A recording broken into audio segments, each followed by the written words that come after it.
Yo, what's going on, everybody? Welcome to Man Blitz. I'm Jake Lynch. Kansas State basketball forfeit the rest of your season. They were down 41-7 to Baylor at one point. They ended up losing by 50. Kansas State basketball, y'all need me. I'll be hooping out there. Don't worry. Them Jets days, man, crazy. I'm Micah Huff. Pro Bowl this week, man. Who's watching the Pro Bowl? Who's watching NFL players play Madden this week? Because I'm not watching that shit. Nobody is, man. Waste of a weekend. But make sure to download and subscribe to us on Apple Podcasts, Spotify, YouTube. Hey, man, make sure to give us that 5-star rating. Help your boys out. Yeah. Now let's get into the show. So the other day, the 76ers edged out the Lakers with Tobias Harris hitting the game winner, 107-106. You know, you're a Sixer fan. It was a good game. Let's hear your take on it. You've been looking good this year. It's crazy because Joel Embiid was going crazy on Anthony Davis, who's like a Defensive Player of the Year candidate every year almost. He was giving him buckets, bro. I swear. You saw the layup he did on him and fell, and he was Bro, when Embiid is having fun, the Sixers are so much. It's a great team to watch. And Tobias Harris, now that he played his best ball with the Clippers, when Doc Rivers was there, and now he's averaging 20 a game. And Seth Curry had a down night, but them Sixers look dangerous. Even though they gave up the little lead, looking like the Clippers like last year. But Tobias Harris came through and saved them. But I think this Sixers team is a dangerous team. Hey, they're my team to come out of the East. Man, the Sixers, they're 10-0 with the starting five this year. That's the same number to think about. That's pretty good start. Hopefully they can keep it going. But they beat the Lakers, but they were wearing white, and the Lakers were wearing blue. Terrible uniform matchup. They should not have done that. They confused me the whole night. Lakers, don't ever do that again. Wear purple or yellow. Do one of those. But this Sixers team looked dangerous. They're a totally different team from Brett Brown. Now they got Doc Rivers. Doc Rivers got, screwed out of LA last year, blaming on him when it's Paul George's fault. But Doc Rivers in a better situation now with the 76ers, and they could be a team to watch out with. Joel Embiid playing like MVP. I mean, now let's get into that. LeBron James is not going to get the MVP, bro. Hey, we're a month in, and we got different MVP conversations. You thinking it's Joel Embiid like the most of the people, but I'm thinking it's LeBron. 18th season in the league, and he's still going crazy right now. You see what he did the other day versus the Cavs? Oh, man. It is crazy, though. But when is the last time we've had, like, a big man, like, as a front runner or one of the front runners as, like, a MVP, bro? Right, yeah. It's insane. Yeah, like Jokic can win it a lot of years, but Jokic is cold, too. Yeah, but, I mean, for LeBron to keep doing this on a consistent basis, but I'm not a LeBron fan. Let's clear it up. I'm not either, bro. I'm not that man. I gotta respect what he's doing. The other day, his Cavs 46, 8-6, insane stat line. He averages 25, 7-7. LeBron could win the MVP this year. I like it. You know what his numbers were last year too, and he didn't win the MVP. He averaged 10 assists. Hey, I mean, James Harden isn't going crazy like he is anymore. Giannis. He's still doing good, but he's not like how he was last year. Kevin Durant, he's having good stats and putting up good numbers, but now he's got Harden and Kyrie back, so his numbers going to go down. But Joel Embiid's up there.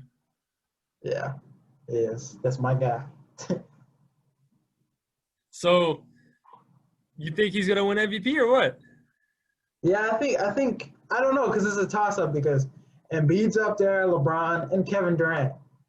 If Kevin Durant can win Comeback Player of the Year, his numbers are as good as they were in 2013 when he won MVP.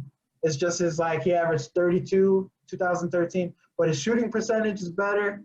Dude, he's on, imagine tearing your ACL and going back to old form like he used to be. Like, shit. He didn't play last year either. Yeah. So, speaking of teams that are going crazy, let's speak about teams that are not going crazy.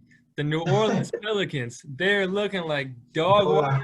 They fired their coach, got a new coach, still looking garbage. But Lonzo Ball, what's been going on with him this year? Dude, all of his numbers are down. And he has yet to take that next step, bro. Like people, like when he came out of the draft, everybody's like, "He's the next Magic Johnson." Magic Johnson was scoring points too. Exactly. This man be good, throwing up ducks. It's different because Magic was dominant. He was Yeah. still getting buckets. He was, Lonzo's a good passer like Magic. I'll give it to him that. But that's pretty much it. That's pretty much it. He's not a great defender. He can't shoot. We can see that all the time. Nah, he can't shoot shit. LeVar Ball said trade him to Charlotte. Reuniting with his brothers. They're gonna have like 4 point guards then. He said Graham. He said put LaMelo, Lonzo, and LiAngelo on the Hornets. Best team in the NBA. This man LeVar said it worked in high school. He's gonna work in the NBA. That's not how it works. You're playing against grown men now. Who did they play in high school? It's different. Julian Newman. Julian Newman's been a high school senior for 5 years now. Lonzo, he's on a trade market. Where's some destinations you'd like to see him at? I think a place like the Clippers where they need a point guard. They got who's their starting point guard? Patrick Beverly. Yeah, Pat Lonzo Bev. Ball would be an upgrade. He can facilitate. He doesn't have to be a scoring option. But other than that, I don't know where else you can put that man Lonzo Ball. Oh no, man. Might have to put him in the He's not gym. going to give you more production. He's just going to stay stagnant with the same numbers. Yeah, I mean, he's got a career low, and he's averaging 4.7 assists. You can't be a point guard average below 5 assists. That's not how it works in the NBA. You're not going to get the pay. Now let's shift gears to football. Love those offseason rumors, and they're starting to pick up now. But let's talk about the quarterback carousel right now. There's been, let's call it a quarterback carousel for our segment. There's a lot of quarterbacks been talking about shifting places, moving. You're going to see a lot of different quarterbacks in different spots next year. But let's start off with the dude we hate in Green Bay, Aaron Rodgers. He wasn't been happy after the game, and he's got every right to not be happy. I mean, he's only have one NFC Championship win. But do you see him leaving? Do you see Ooh, it depends. If this, like, his relationship with Matt LaFleur, if it continues to get worse and worse, like, because Aaron Rodgers is not the type of person to just be like, all right, he wants out. He's going to go out, like, disrespectfully and stuff. But he looks unhappy already, but I don't see the Packers moving away from him this season. Maybe if it's, like, continues over into next season. But, shit, I'm a hope. Get that man out the NFC North, man. Get the man out the NFC in period? I would love to see it happen. I don't think it's going to happen because the Packers have had like 3 quarterbacks the last 50 years. That's impossible. Insane. It's terrible. The Bears have had 3 quarterbacks in the last 7 years. Probably less than that. Probably 5.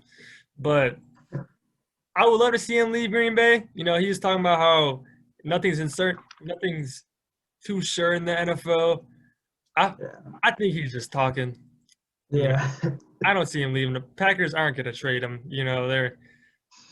They're a great franchise, and we see that year in, year out. I don't. It would be like weird though, like him in another uniform. Yeah, like the whole Brett Favre thing, Him and the Vikings. Yeah, I mean, hopefully it's not the Vikings. Hopefully it's the Bears this time. But I know, man. That would be a major upgrade from Kirk Cousins. So let's stick in the NFC North. Matthew Stafford. He has requested a trade, said, get me out of here. And I don't blame him. I don't blame him at all. Career was going nowhere in Detroit, bro. Had a wasted career because let's look year to year. He's always leading. He's always top up there with passing yards and everything. Take away all his all pro offensive players. Who do you have left? Everybody still, but Calvin Johnson. Calvin Johnson's the only all-pro player he's had, and that's pretty sad. But yeah, they really haven't had a running game for him either.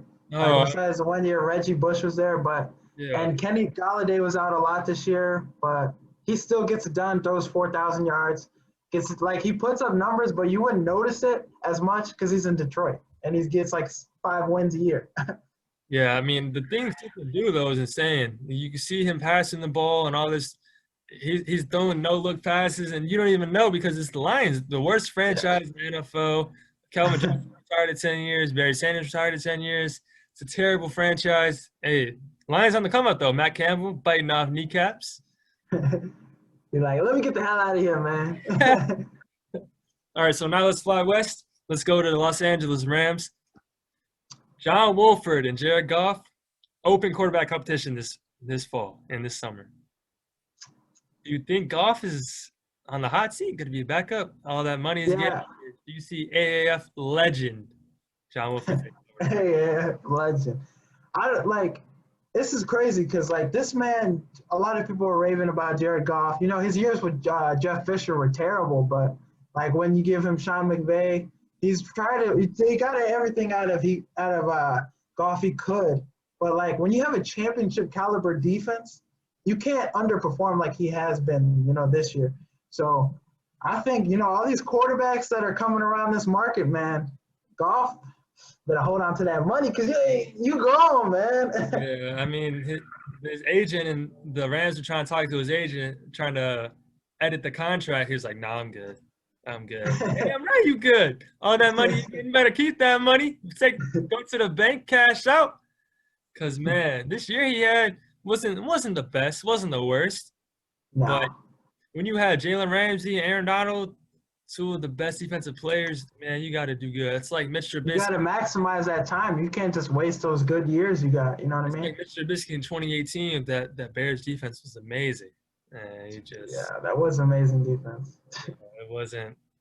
But I mean, you can see a player like Deshaun Watson come in. I know it would be hard to get them. They don't have a lot of draft capital, but hey, you never know. Imagine, bro.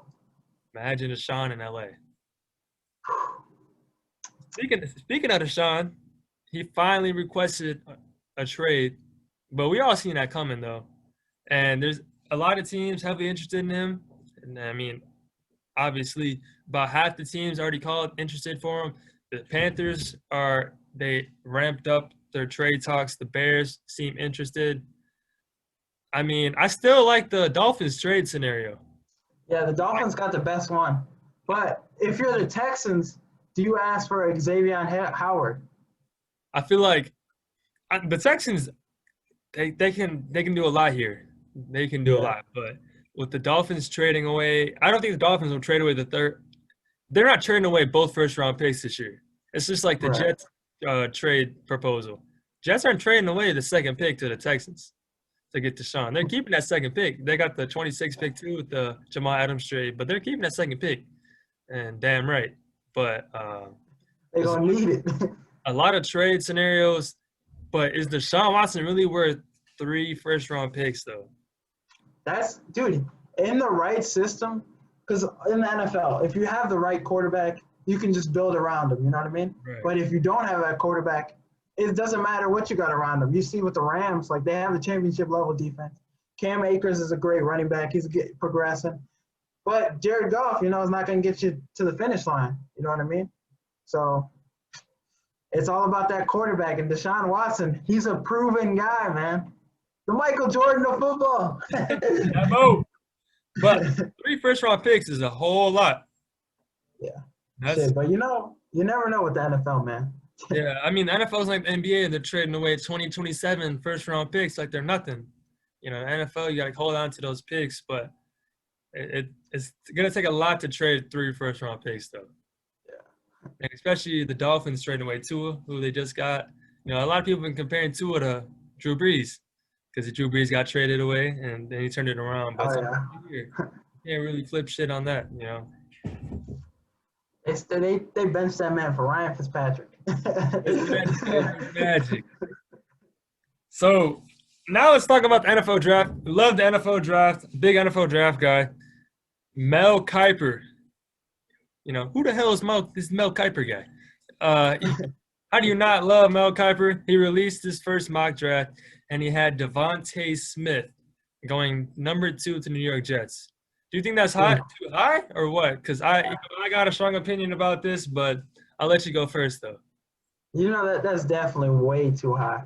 Dude, because you look at it last year's draft, there was so many talent receiver-wise. CeeDee Lamb, Justin Jefferson, and they all went to like the 15th pick. You know what I mean? Like, but the first 3 picks are usually where you get a quarterback, a defensive player of the year type player, or an offensive lineman. And there's a great offensive lineman, the offensive lineman from Oregon, not Cincinnati.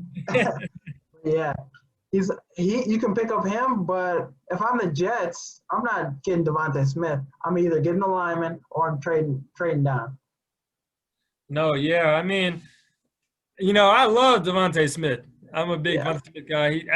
I'm not taking away anything he's done, because he's one of the greatest college football receivers of all time. Look what he did. Right. He's national touchdown pass for Tua in the championship that one year, and then absolutely torching defenses, getting Heismans. But the receivers that got taken in the top 3, I'm thinking Larry Fitzgerald at 3, Calvin Johnson at 2. I'm thinking of these big body receivers that are durable. Right. And the last receiver to get taken that weighs 175 pounds was Tavon Austin. Tavon Austin, hey, bro, his college highlights unmatched, bro. Everybody watching it in school. Everybody has seen that college football highlight tape. I don't care if you watch football or not, you have seen it. No doubt about it. Greatest college football mixtape of all time, Tavon Austin, without question. But I just wouldn't take him top 3. I would take him outside top 3, but yeah, Penny Sewell right there. I don't want to pass up on him. They're saying he could be a good offensive lineman too. Yeah, or for the Jets. Really hard though. But Darnold. I mean, who has he had to throw to? Denzel Mims has been a great receiver, but he's only been there for a year or 2, and I mean, they just didn't have anybody. They didn't have anything around him. His running back's Frank Gore. Nothing against Frank Gore, but Frank the Tank. That boy's still still going. Man. So NFL honors next weekend. Let's go award by award and say who we got. I know we got a lot of the same ones, but that's how I was looking this year. Just tit for tat. How I was looking this year. So let's start with MVP. Who we got? A-Rod. Rodgers. Definitely Aaron Rodgers. I'd be pissed if they gave it to Patrick Mahomes. Aaron Rodgers, he's been on the revenge tour since they drafted Jordan Love this year, and definitely paying off an MVP. He should have ran it.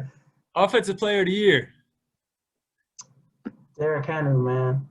Like, it's like some of these awards it's like, damn, it's this guy, or it's like, all right, like it's too like mismatched, you know what I mean? Right, and Derrick Henry ran for 2K, so I mean, got to give that award to him. Oh yeah. Defensive Player of the Year. I got Aaron Donald. When you're playing like it's so crazy to me how he's playing like the interior, he's playing D-tackle. He's getting like 15, 13 sacks every year. Like that, it's mind blowing. I'm going with NFL sack leader T.J. Watt, Defensive Player of the Year. He definitely deserves it too, though. Offensive Rookie of the Year. Now, this is the most debated one, but we ended up on the same page. Well, don't forget about the dude doing the gritty, bro. Justin Jefferson. You know he was heated how they voted Herbert already, but, like, come on, dude. Yeah. Herbert had an amazing season.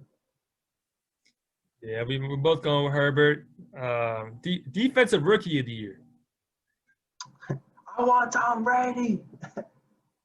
Man, I should have never asked for that. Chase Young, man. Young Buckeye. Comeback Player of the Year. This got to be the most obvious one. Nobody better argue this one at all. The man with one leg. Alex Smith, man. It's crazy story. Definitely motivating and definitely happy ending at the end with finally playing. Yeah, for sure. Coach of the Year. Stefanski. Man, the way he turned around the Browns, man, definitely got to give it to him. Bro. And it shows you how bad Kitchens was. Like, yeah, no doubt. Definitely crazy. Jackson, Freddie Kitchens, terrible. Weekend preview. Now let's get into weekend preview. Those are all the awards. We got to not talking about NFL this week, which is kind of crazy thing about get into one NBA game, 2 college basketball games, and then now let's start with the Reese Senior Bowl though. You know, it's been a big thing in Mobile. Been watching the practices. Who would you want to watch this week? Who are you keyed in on prospect wise for the Reese Senior Bowl? I mean, anybody in the Alabama jersey or with the Alabama helmet on, Najee Harris, Mac Jones, hey, future Bears quarterback. We might have to check him out second round, And then I'm excited to see the receiver out of Florida, Kadarius, I believe his name is.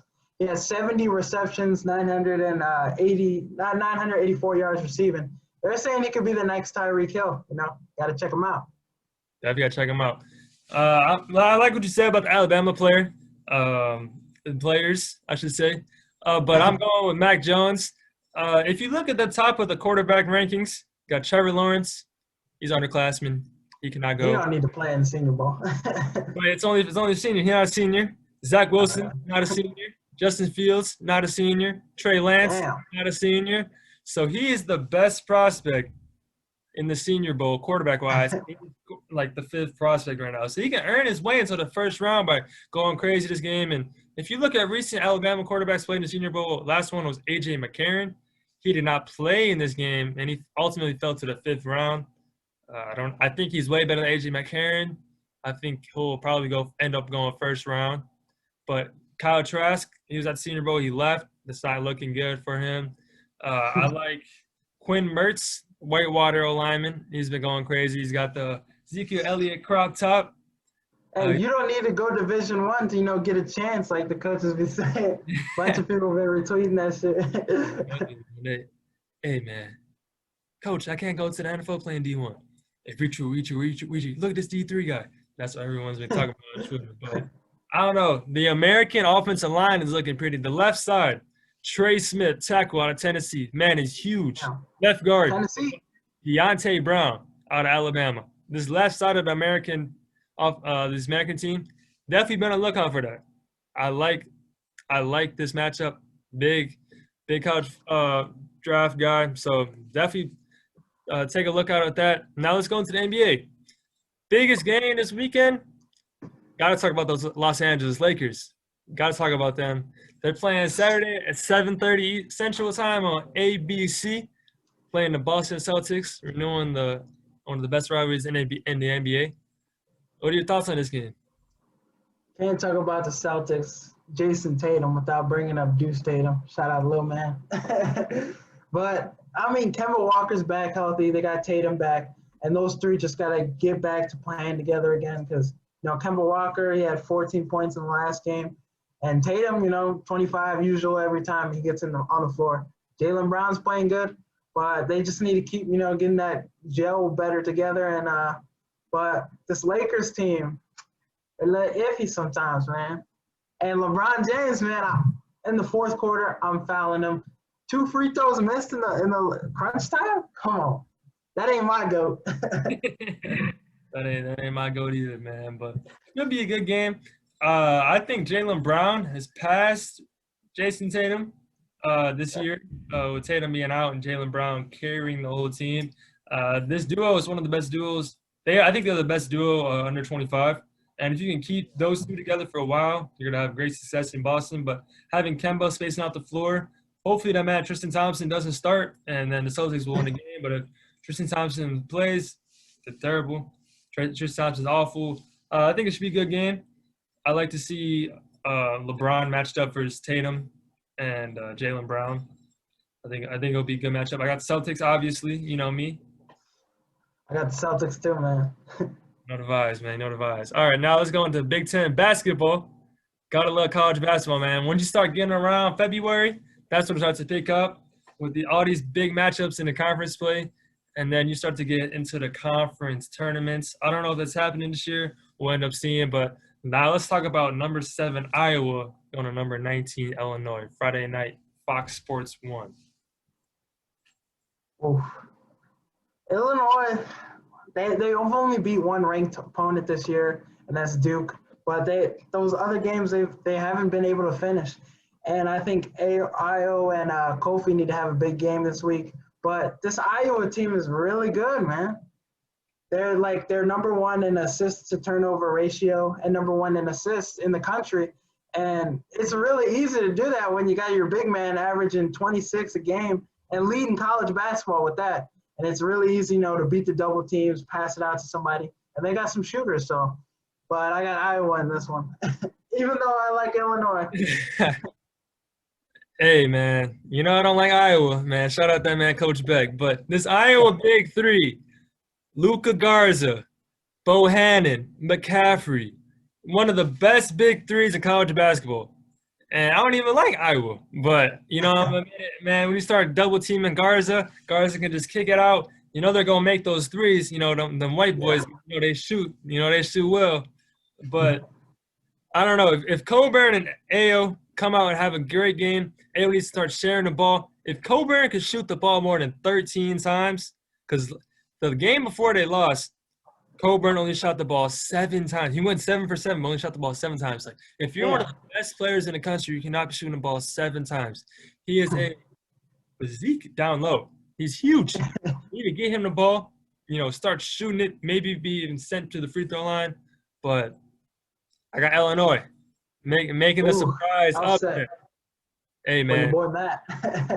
That man, Timmy K's going to be watching, man. So now let's go into SEC Big 12 Challenge. Great challenge. We'll just talk about the best game. Number 9, Alabama versus number 24, Oklahoma. Both teams on a hot streak, and rightfully so.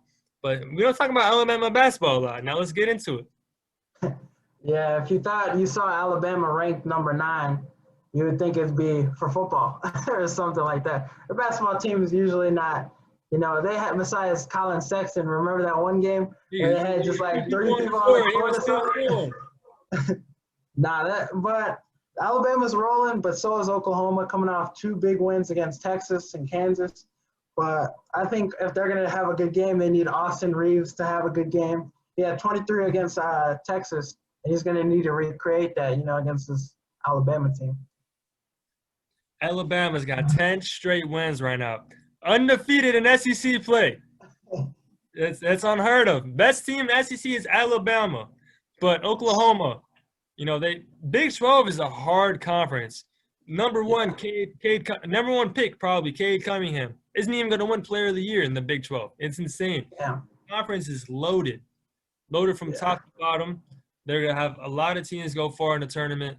But, Oklahoma's – they've been battle tested the whole Big 12. Now they're coming off big ranked wins versus Kansas and Texas. But Alabama can shoot lights out. Then that one game was LSU where they didn't miss a 3-pointer until like the second half. It's insane. Hey, man. I got Alabama edging out Oklahoma behind John Petty Jr. Name to get used to. He's been on a little drought lately, man. No, yeah. You gotta get high against this game. No doubt, man. Now let's get into that time, man. Rapid fire takes. Let's go. Rapid fire. Right, who is a better big man, Jokic or Embiid? I'd love to say Jokic, but definitely Embiid this year. Embiid he's at a high level this year. I'm gonna go with him. He looks in great shape too. So whenever that happens, he's great. So I got Embiid. And is Matthew Stafford to New England a match made in heaven? Scheme-wise, yes, but for Matthew Stafford's best interest, Indianapolis Colts. Yeah, because Bill Belichick's never gonna get him some weapons. N'Keal So Harry. I think Colts is a good option too. But all right, will Lamar Jackson be better off with the new offensive coordinator?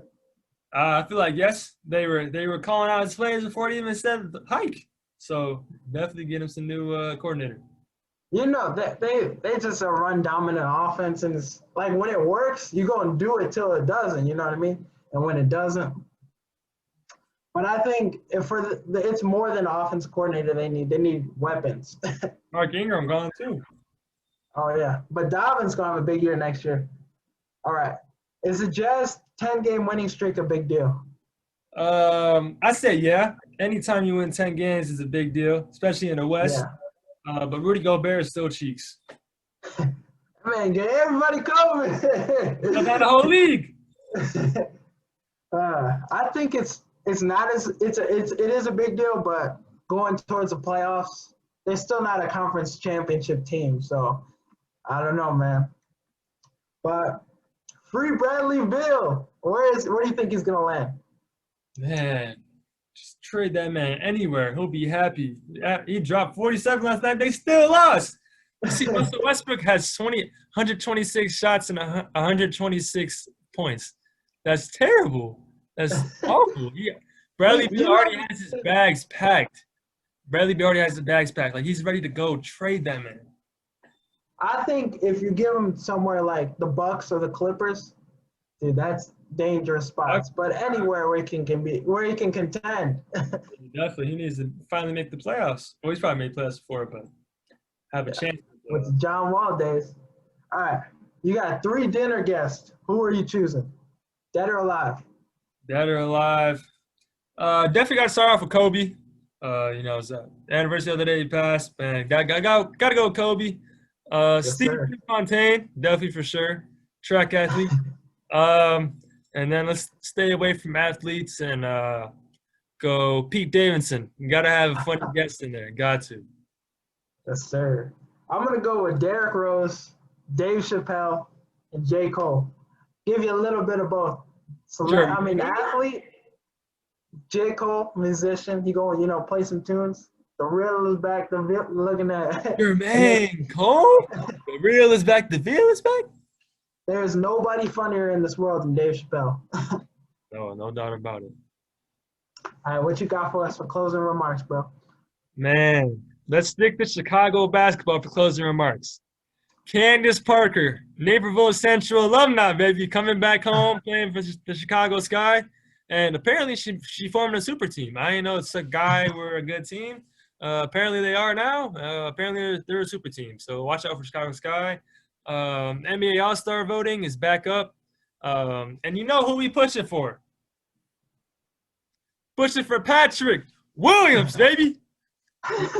Not an episode will go by without referencing the man. But make sure to follow our Twitter.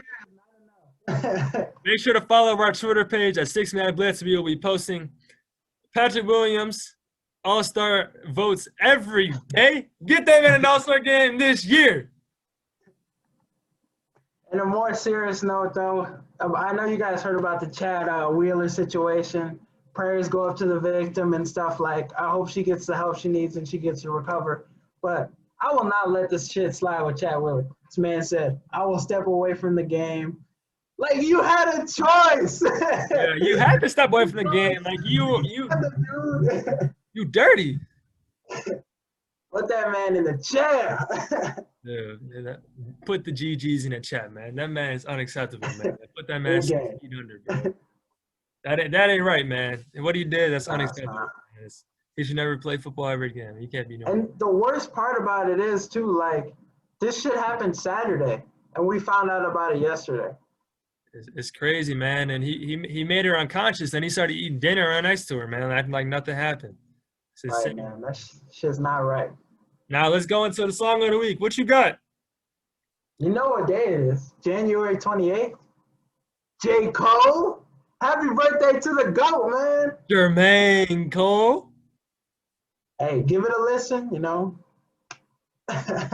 Hey, I mean, January 8th, but we posting this January 29th, though. Stay woke, y'all. Stay woke. Yes, but, man, that's all we got for this episode. Appreciate you guys for listening. Make sure to go tell a friend.